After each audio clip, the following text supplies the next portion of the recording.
Mislim da ne treba niš govor, sve se vidi. Evo ljudi, led. Led i to pravi led, evo. Nevjerovatno. 10. mjesec, a da led pada. Evo vidite kako mi se dvor zabijelio.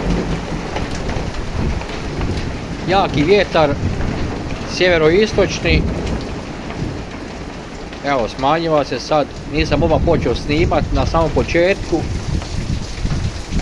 Ali evo, kao što se vidi, vrlo grdo, kako biste rekao, jel?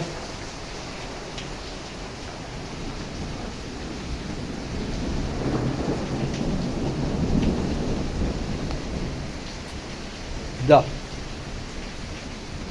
Nekad bi ljudi rekli prolom oblaka, jel? A ovo nije samo prolom oblaka, ovo je pravi led, ljudi. O, ne znam, ja sam munju uvatio. Tamo je sad munja jedna plisnula. Ali dobro.